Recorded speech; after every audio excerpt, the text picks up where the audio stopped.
요한복음 2장 1절로 11절에 있는 말씀 교독하시겠습니다.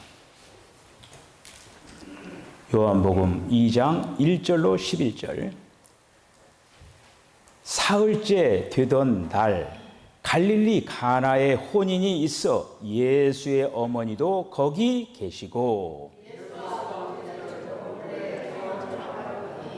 포도주가 떨어진지라 예수의 어머니가 예수에게 이르되 저들에게 포도주가 없다 하니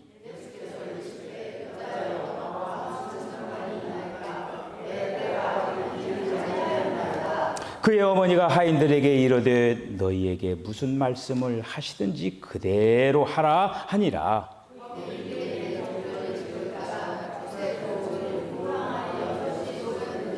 예수께서 그들에게 이르시되 항아리에 물을 채우라 하신즉 아귀까지 채우니 연회장은 물로 된 포도주를 맛보고도 어디서 났는지 알지 못하되 물떠온 하인들은 알더라. 연회장이 신랑을 불러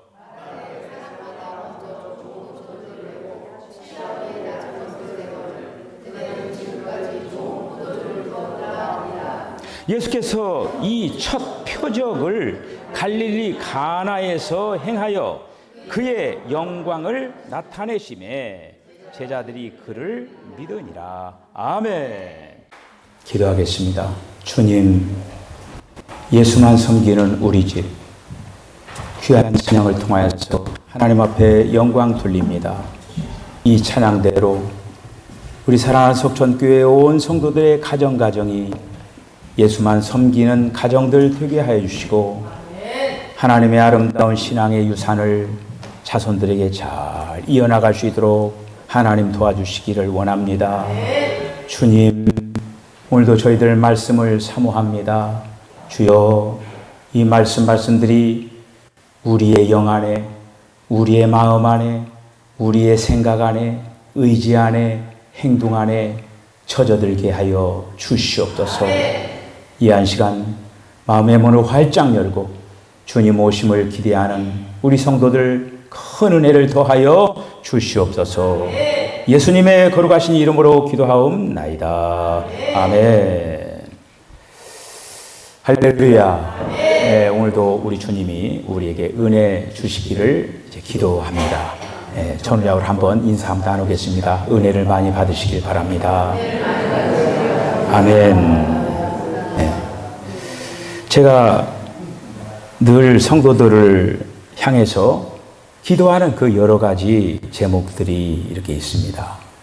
그 제목 가운데 하나가 사도행전 17장 11절에 있는 그 말씀을 보면은 베레아에 있는 사람들은 데살로니가에 있는 사람들보다 더 너그러워서 간절한 마음으로 말씀을 받고 그것이 그러한가 하며 날마다 성경을 상고하니라. 우리 석천교회 성도들이 하나님의 말씀을 베레아에 있는 그 성도들처럼 정말 사모하면서 날마다 성경을 사랑하면서 또 그 말씀들을 또 늘 이제 마음에 또 아름답게 잘 간직해 나가는 그런 성도들이 되어지시기를 바랍니다. 예수님께서 이 땅에 오셔서 그 사역을 감당하면서 하나님의 말씀들을 이렇게 전하잖아요. 그 요한복음 6장에 있는 그 말씀을 이렇게 보면은 나는 생명의 떡이다. 나는 하늘에서 내려온 산떡이다. 이렇게 떡 얘기를 하는 거예요. 떡 얘기를 하면서 나를 먹어라. 이렇게 이제 얘기를 하는 거죠. 그렇게 이제 하니까 사람들이 그 얘기를 듣고 그냥 떠나갔다고 했어요. 떠나갔다고 했어요.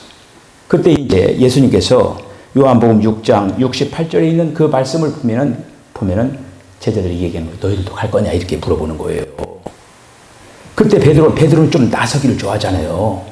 딱 나서가지고, 왜냐면은 딱 뭐라고 하냐면 68절에 보면은 시몬 베드로가 대답하되 주여 영생의 말씀이 주께 있사오니 우리가 누구에게로 가오리까? 다 얘기하는 거예요.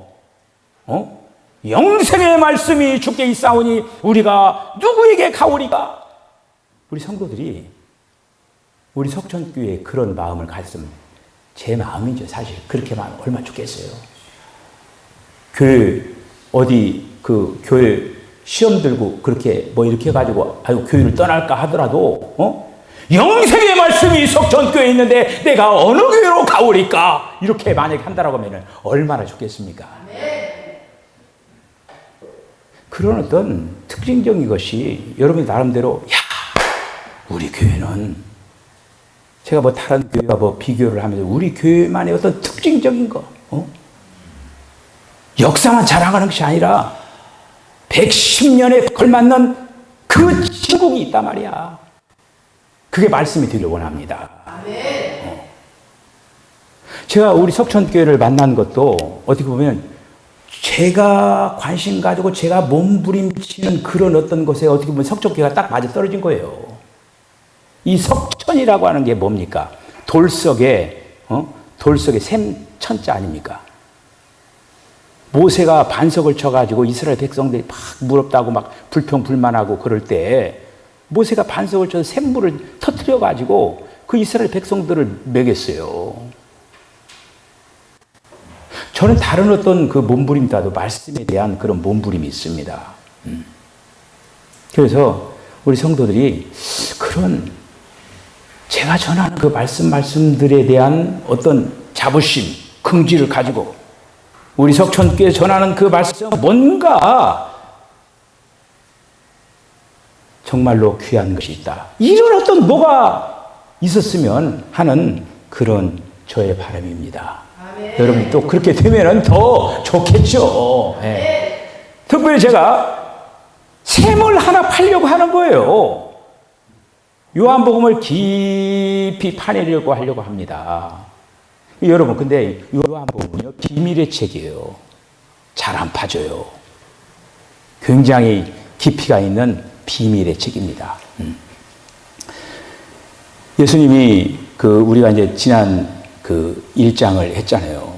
1장 1절로부터 51절에 있는 그 긴 본문을 우리가 그 본문을 가지고 계속적으로 몇 시간을 막 계속해야 돼. 그러면 처음에 여러분들이 막 여기 지쳐버리면은 그 힘들까봐 그냥 1장을 그냥 어느 정도 하고 계속적으로 반복을 하려고 그러는 거예요. 요한복음 1장에 태초의 말씀이 계시니라. 태초가 나오는 거예요.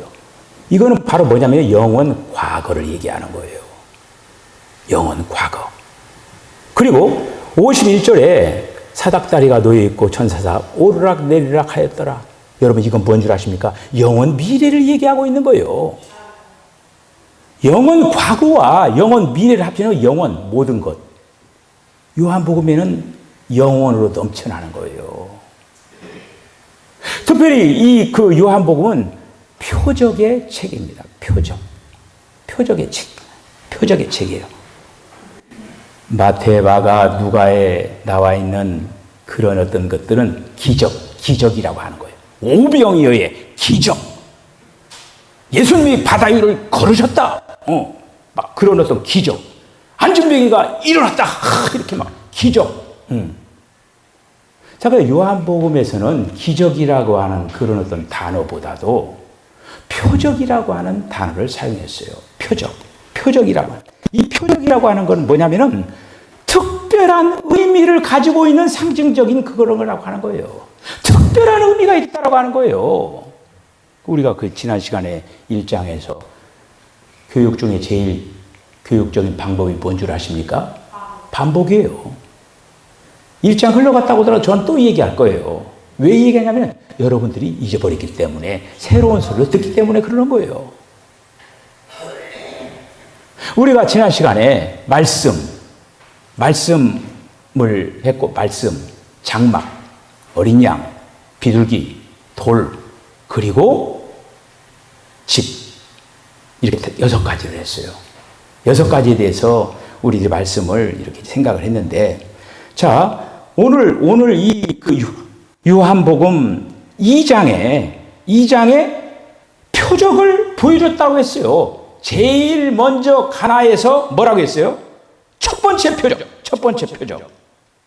첫 번째 표적을 가나에서 했다. 그게 바로 어떤 겁니까? 물이 변하여 포도주로 변하는 이제 사건입니다. 요한복음 이제 2장에는 우리가 두 가지 중요한 표적이 있어요. 하나는 뭐냐? 물이 포도주로 바꿔지는 그런 표적이 하나가 있고, 또 예수님이 성전을 헐어라. 그러면 사흘 만에 짓겠다. 라고 하는 그런 어떤 표적 이해가 나옵니다.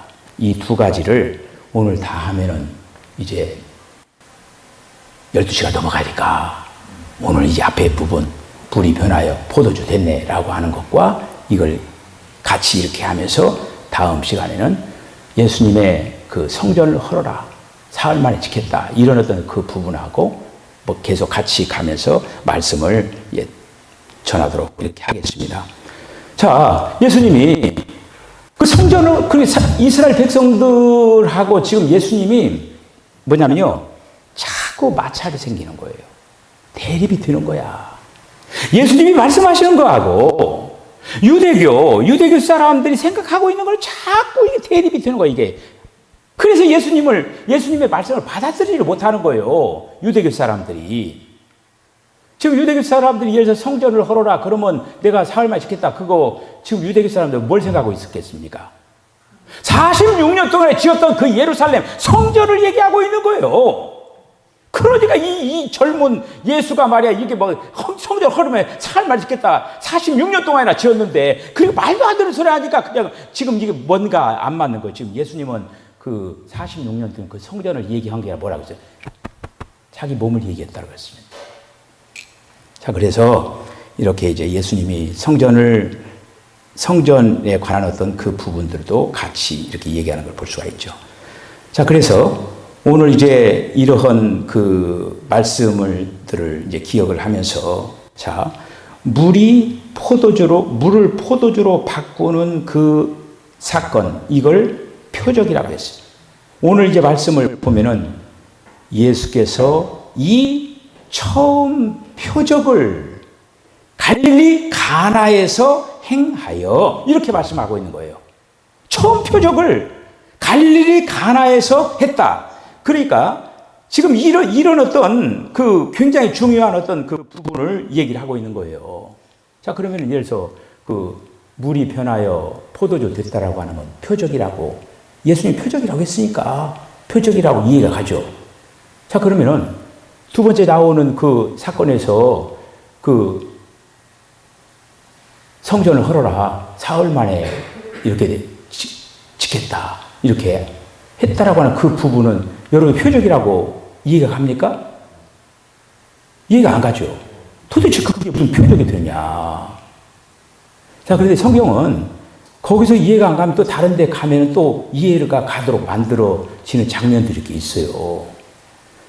마태복음 12장 38절로 40절에 있는 말씀을 보면은 바로 이렇게 이제 얘기를 합니다. 거기 보면은 예수님께서 예수님이 죽으시고 부활하시는 그거를 하나의 표적으로, 요나의 표적에다가 비유를 하신 말씀이 있어요.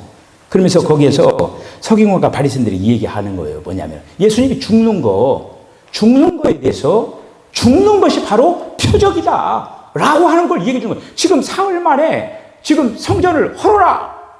거기에 대하여서 성전을 헐어라. 그거를 바로 예수님 죽는다라고 하는 거 아닙니까? 그거가 지금 뭐라고 말씀하냐? 악하고 음란한 세대가 표적을 구하나 선지자 요나의 표적 밖에는 보일 표적이 없느니라. 그 표적 얘기가 나오죠. 요나가 밤낮 사흘을 큰 물고기 뱃속에 있었던 것 같이 인자도 밤낮 사흘을 땅속에 있으리라. 자, 어떻습니까? 그러니까 두 번째 예수님이 그 몸이 헐리는 거, 그게 부활하는 것도 표적이구나 라고 하는 걸 볼 수가 있는 거예요. 우리가 1장에서 우리가 그 6가지를 얘기했지만은 6가지 중에서 우리가 중요한 어떤 그 포인트를 이제 두는 어떤 것을 볼 수가 있어요. 어린 양, 예수님이 하나님의 어린 양으로 오셨다. 6가지 중에 어린 양과 연결되는 중요한 것이 있어요. 그게 뭐냐면 베드로예요. 두 가지를 딱 기준 삼아서 그 어떤 메시지를 전하는 거예요. 자, 그런데 이 2장에서는 바로 물을 포도주로 바꾸고 성전을 헐으라고 하는 이 두 가지를 같이 가면서 말씀을 전하고 있는 거예요. 그래요. 2장에서 굉장히 중요한 건 먼저 물이 변하여 포도주가 됐네. 이야, 세상에 물이 변하여 포도주가 됐네. 예수님 능력이 정말로 많이 있으시구나. 막 그렇게 생각을 하잖아요. 이야, 막 예수님이 막 물을 막 포도주로 바꿨네.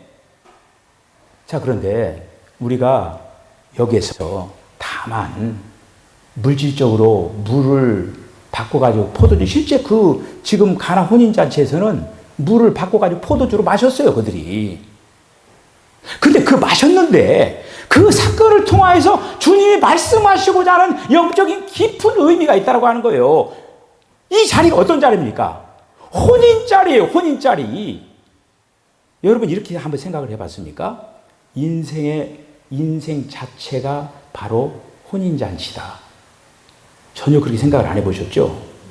꼭 우리가 남자와 여자가 만나가지고 결혼은 그것만 혼인잔치가 아니라 우리의 삶 속에서 일어나는 그 모든 것이 하나하나 혼인과 같다고 하는 거예요.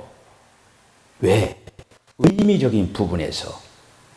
혼인은 어떻게 됩니까? 혼인은 즐거운 자리잖아요. 그리고 또 기뻐하는 자리잖아요. 그렇잖아요? 우리 인생에 있어서 기뻐하고 즐거워하는 그런 어떤 자리는 다 혼인 자리와 같다라고 하는 거예요. 혼인 자리에서 기뻐하고 즐거워하는 것처럼, 예를 들어서 우리 이제 학생들이 이제 공부를 열심히 이렇게 이제 열심히 해가지고 성적이 이렇게 좋아져가지고, 예를 들어서 그 학교 수석을 했다. 그거 마치 혼인같이. 왜 그러냐면 그것을 통해서 얼마나 기쁘고 즐겁습니까? 그런데 그것이 계속 됩니까? 계속 1등이에요? 1등 안 할 때도 있잖아요, 또. 포도주가 떨어지는 거예요. 우리가 결혼 생활할 때, 혼인을 해가지고 계속 평생 동안 여러분들 막 한 번 싸우지도 않고 막 계속적으로 막 즐겁고 행복하고 막 기분 좋고 그렇습니까? 결혼해가지고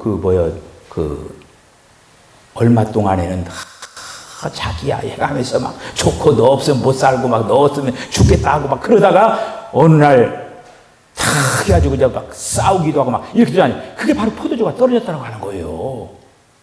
그런 측면으로 우리가 오늘 이 말씀 속에서 다만 혼인이라고 하는 그거가 우리의 인생의 그 모든 도정에서 그 하나하나가 혼인잔치와 같다고 하는 거예요. 이런 측면에서 우리는 오늘 봐야 된다고 하는 거예요. 자, 그런데 포도주가 떨어지는 그것을 채워주시는 주님이 계시다고 하는 거예요.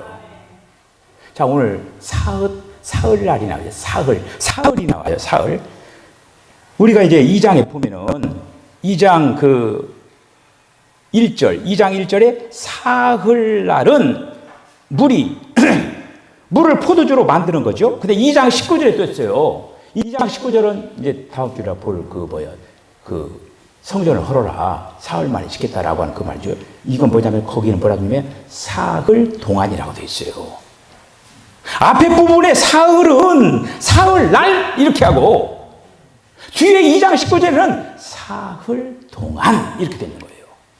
자, 여기서 우리는 굉장히 중요한 포인트를 하나 붙잡을 수가 있어요. 그건 뭐냐? 예수님이 이 땅에 탄생됐어요. 여러분 되게 다 예수님이 탄생됐을 때 성육신 하시잖아요. 인카네이션 할 때 이 땅에 태어나시잖아요. 그런데 그 예수님이 우리가 성육신 하셔서 우리는 어떻게 생각하냐면 부활이라고 하는 거를 예수님이 죽으시고 부활하셨을 때의 그 부활만 생각을 하는 거예요. 되게 다. 그렇죠? 여러분들 그렇죠? 사람으로 있을 때는 부활 생각 안 하죠? 그런데 지금 이 얘기는 뭐냐면은 즉 가나 혼인잔치에 와가지고 사흘날이라고 하는 거 안에 또 2장에 사흘 동안이라고 하는 그 부분에서 지금 설명을 하려고 하는 게 뭐냐면은 예수님은 지금 성육신 하셔서 사람의 몸을 입으시고 오셨지만은 예수님 안에 부활이 있다라고 하는 거예요. 할렐루야. 여러분 한번 생각을 해보셔요. 예수님이 맨 사람으로서 어떻게 물을 갖다 포도주로 바꿉니까? 바꿀 수가 없죠. 그렇잖아요. 아니 사람이 그 일을 어떻게 해요? 사람이. 그걸 샘플적으로 보여주기 위해서 마태복음 17장에 베드로와 요한과 야고보를 데리고 그 변화산에 올라가시잖아요. 변화산에 올라가서 예수님 실체를 보여주는 거예요. 뭐라고 했어요? 변형되는 거야. 그리고 예수님이 사람이었는데 내가 사람이지만 바로 나다 하면서 거기서 변형이 되어버린 거예요. 부활하신 그 모습으로 바꿔지는 거야 거기서. 내가 겉으로는 사람이지만은 속으로 이러한 하나님이시다라고 보여준 거예요 거기서. 그러니까 지금 물이 변하여 포도주 됐다라고 하는 이 사건을 통하여서 지금 이 요한은 뭐냐면은 그 예수가 하나님이시다라고 하는 걸 입증하는 거예요 지금. 입증하기 위하여서 지금 이렇게 하고 있는 거예요. 그 예수님이 어디에 가셨다고 했습니까? 가나의 혼인잔치인데 가나는 갈대아 땅이거든요. 갈대라고 하는 것은 아주 약하고 그리고 또 깨지기 쉬운 사람들을 상징하는 거예요. 그래 예수님이 그렇게 약하고 깨지기 쉽고 연약한 그 존재들에게 예수님이 찾아오셨다라고 하는 거예요. 갈릴리 가나는 멸시받는 곳이에요. 약하고 깨어지기 쉬운 사람들이 사는 데인데 거기에서 바로 오셔서 그들에게 바로 예수님이 지금 물이 거기는 얼마나 모자라게 많겠어요. 약하고 가난하고 그리고 또 멸시받고 모자란 게 많잖아요. 근데 그곳에 물이 변하여 포도주가 되는 그 사건, 그것을 통하여서 그들에게 공급하시는 그 예수님의 모습을 우리가 이제 볼 수가 이렇게 있죠. 자, 그래서 우리들이 하나님의 오늘 물을 포도주로 바꾸는 이 잔치를 통해서 우리가 하나 딱 가지고 있어야 될 건 뭐냐면은, 인생은 혼인잔치구나 라고 하는 거를 여러분들이 좀 지평을 이렇게 넓혀가지고 여러분들 순간순간마다 막 그 혼인잔치와 같은 그런 일들이 많이 벌어진다라고 하는 거예요. 그러다가 어떻게 됩니까? 그러다가 또 금방 기뻐하고 즐거워하고 그것이 오래 지속되는 것이 아니라 마찬가지로 포도주가 떨어져 버리듯이 그런 것들이 사라져버리고 그렇게 된다라는 그런 어떤 말씀이지요. 그거를 지금 말씀을 해주고 있는 거예요. 그러니까 혼인은 즐거운 어떤 것이고 우리를 행복하게 만드는 그 어떤 것을 혼인이라고 한다라고 하면은 그와 같은 그 모든 일들이 인생을 살아가면서 되어지는 그 모든 것들이 혼인과 같다라고 하는 거예요. 마치 혼인 자리에서 기뻐하고 즐거워하는 것처럼 그렇다라고 하는 거예요.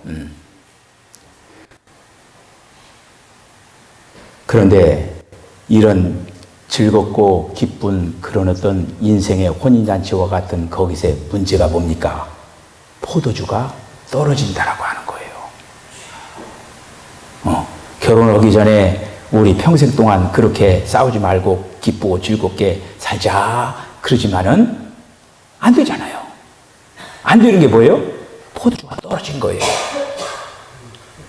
다시 바꾸려면 어떻게 돼요? 주님이 필요한 거예요. 주님이 오셔가지고 다시 즐거움과 기쁨을 회복시켜야 된다고 하는 거죠. 자, 그런데 물이라고 하는 거는 오늘 여기 그 돌 항아리 6개 이렇게 이제 그 악을 채우라고 그랬죠. 물이라고 하는 거 뭘 얘기했냐면요. 사망을 얘기하고 있는 거예요. 사망. 그러니까 사람이라고 하는 존재는요. 사망으로 가득 채워져 있다라고 하는 거예요. 사망으로 가득 채워졌다고. 여러분들 안에 사망이 있는지 없는지 잘 모르시죠? 죄가 있는 건 아시죠? 그렇죠? 죄가 있는 건 아는데 사망이 있는 걸 모르죠? 제가 사망이 있는 거 알려드릴게요. 여러분들이 잘못도 없는데 그 옆에서 자기를 오히려 막 욕하는 거야. 다시 말씀드려, 억울한 얘기를 들었을 때 여러분들의 마음은 어떻습니까? 어때요? 막 속상하고 막 지면서 난 저것도 것도 없는데 막 근데 막 뚱뚱하죠. 그게 뭐냐면 사망의 요소예요. 분이 알았습니까? 그게 사망의 요소예요. 그러니까 그런 것처럼 가면 생각하고 내 안에서 막 불평불만하고 막 이런 막 시기질적 이런 어떤 것들이 다 뭐냐면은 사망의 요소라고 하는 거예요. 사망의 요소가 있을 때 여러분 즐겁고 기쁩니까? 안 기쁘죠. 자, 이런 어떤 모자라는 곳에 우리 주님이 오셔서 사망으로 된 그거를 생명으로 바꾼다는 이 얘기가 바로 물을 포도주로 바꾼다라고 하는 거예요. 우리 주님이 그러니까 우리에게 오셔서 부활 생명으로 오셔서 모자랄 때마다 지금 그 포도주가 모자랄 때마다 우리에게 바로 물이 변하여 포도주가 되도록 그렇게 바꿔주시는 주님이시라는 그런 말씀이에요. 그래서 이 요한복음의 이게 맨 처음에 첫 번째 표적을 물이 변화해서 포도주가 된 거는 뭐냐면 여기서 굉장히 중요한 원칙이 하나 있는 거예요. 마태복음은 왕의 복음입니다. 예수님이 왕이다라고 하는 걸 증명하는 거예요. 마가복음은 예수님이 종으로 오셨어요. 섬기는 모습으로, 섬기는 종으로 오신 거예요. 누가복음은 예수님이 사람으로 오셨다라고 하는 거예요. 그런데 이 요한복음은 뭐냐면은 생명의 복음이에요. 그 영생 얘기가 나오는 거예요. 하나님에 대해서 얘기하고 있는 거예요. 자, 전체적인 그 요한복음이라고 하는 것이 생명에 관해서 생명의 관점에 다 봐야 된다고 하는 거예요. 그러면은 생명과 반대되는 게 뭐냐면은 사망이에요. 사람이라고 하는 그 존재 안에 죄뿐만 아니라 사망의 요소로 채워져 있다고 하는 거예요. 이게 우리 주님이 우리 안에 죄를 용서하실 뿐만 아니라 우리 사망의 요소를 생명으로 바꿔야 된다고 하는 거예요. 그래서 이게 중요한 원칙이에요, 지금. 그게 첫 번째 표적. 가나에서 첫 번째 표적을 물이 변화해서 포도주로 바꿨는데 그 가나, 비천하고 멸시받고 학대받고 죄로 말미암아 몸부림치는 그 인생들에게 찾아와서 그 사망의 요소를 생명으로 바꿔주시겠다라고 하는 그 원칙. 지금 요한복음 2장에서 바로 그거 하고 있는 거예요. 사망을 생명으로 바꾸는 이 원칙이 이제 3장부터 쭉 그 원칙을 가지고 가는 거예요. 그 중요한 거예요, 이거가 오늘. 물이 변하여 포도주 됐네. 막 능력이 막 이런 어떤 부분으로 그냥 딱 한정시켜버리고 거기에만 머물러 있는 게 아니라 물이 변하여 포도주 됐다는 이건 굉장히 중요한 거예요. 여러분들이 그 예수 믿으면서 지금 몇 년, 굉장히 몇십 년 되기도 하고 모태신앙 같은 경우에는 말 그대로 굉장히 오래됐잖아요. 물이 변하여 포도주가 된 것이 여러분들 안에 있는 거 느낄 때가 있죠. 아이고, 내가 내 안에 이런 게 없었는데, 아이고, 내가 어떻게 이런 경우에 참지? 이럴 때 내가 막 화를 막 내면서 막 이렇게 해야 되는데 내가 막 참네. 이게 바로 물을 사망의 요소를 생명으로 바꾸는 요소가 내 안에 있다라고 하는 거예요. 이런 어떤 것들이 이제는 다 채워져야 된다고 하는 거예요. 그런데 교회 생활, 신앙 생활이라고 하는 건 뭐냐? 바로 신앙 생활이라고 하는 것은 뭐냐면요, 물이 변하여 포도주가 되는 거예요. 그러니까 보셔요. 지금 어린 양을 통하여서 페트로스가 되잖아요. 변화를 얘기하잖아요. 그렇듯이 지금 여기 물이 변하여 포도주가 되는 이 사건을 통하여서 성전이 되는 거죠. 그게 뭐냐면 부활과 연결되는 거예요, 지금. 연결점이 거의 다 지금 변화라고 하는 노점으로 1장도 그렇고 2장도 그렇고 변화라는 그 부분에서 같이 가고 있다고 하는 거예요. 할렐루야! 자, 여러분들 이 정도로 오늘 이렇게 이제 기억을 하시고, 다음 시간에 또 계속적으로 이어서 우리가 드라마는 어떻게 돼요? 드라마는 오늘 이렇게 끄다가 그 다음에 뭐가 어떻게 되지? 이렇게 궁금증을 가지고 또 다음 기대하시라 개봉박도 하고 끝나버리는 거 아닙니까? 우리가 이렇게 이제 전체적으로 이제 어떤 하나의 어떤 다음 시간에는 어떻게 될까? 그 다음에 도대체 이 성전이 예수님이 성전을 헐으라고 했는데 그것이 도대체 이것과 오늘 물이 변하여 포도주가 됐다라고 하는 이것과 또 어떻게 연결이 되는 건가? 이렇게 궁금증을 가지고 여러분들이 한번 성경도 한번 읽어보고 그렇게 하면서 또 말씀들이 저와 여러분들에게 은혜가 되어지시기를 바랍니다. 주님, 내 안에 여러분들 지금 그 한마디로 그 포도주 떨어진 사람 그 주님 초청하셔 어서 오셔가지고 포도주가 떨어졌습니다. 어서 오세요. 주님 부르셔요. 아멘. 주님이 포도주가 떨어지니까 어떻게 돼요? 와가지고 그냥 완전히 그냥 완전 포도주를 막 바꿔버렸잖아요. 이거가. 그러니까 떨어질 때마다 인생에 있어서 떨어질 때마다 주님이 찾아오셔서 그 모든 문제들을 다 해결해 주실 줄 믿습니다. 아멘. 기도하겠습니다. 주님 은혜와 사랑을 감사합니다. 오늘 예수님이 가나 혼인 집에서 첫 번째 표적, 물이 변하여 포도주가 된 사건을 통하여서 이제 요한복음 전체적인 그런 어떤 말씀을 이제 진행하는 데 있어서 사망이 생명으로 바꿔지는 인간에게는 여러 가지 사망의 요소들이 있는데 그 모든 사망의 요소를 하나씩 바꿔나가고 있는 그런 장면들을 우리들에게 보여주실 줄로 믿습니다. 우리 사랑 성도들이 요한복음의 귀한 말씀들을 사모하게 하여 주시기 이 말씀들을 통하여서 성경 전체를 꿰뚫어 보면서 하나님의 거룩한 목적과 경륜과 뜻을 잘 알고 하나님의 아름다운 동역자들이 다 되게 하여 주시옵소서. 예수님의 거룩하신 이름으로 기도하옵나이다. 아멘. 지금은 우리 주님 예수 그리스도의 거룩하신 은혜와 하나님 아버지의 극진하신 사랑과 성령의 감동 감화 교통하심이 인생은 혼인집과 같아서 또 포도주가 떨어지는 일들이 있습니다. 포도주가 떨어질 때마다 주님이 오셔서 물이 변하여 포도주가 된 것처럼 우리의 부족한 것들을 다 채워주실 줄로 믿습니다. 무엇보다도 우리의 생명이 부족해져 갈 때마다 우리 주님이 오셔서 사망의 요소를 생명으로 바꾸게 하시기를 원합니다. 오늘도 생명으로 가득 채우는 그런 아름다운 삶을 살아내기로 결단하는 우리 사랑하는 성도들의 심령과 가정과 기업과 저들의 삶 가운데 지금으로부터 영원까지 함께 하시기를 간절히 축원하옵나이다. 아멘.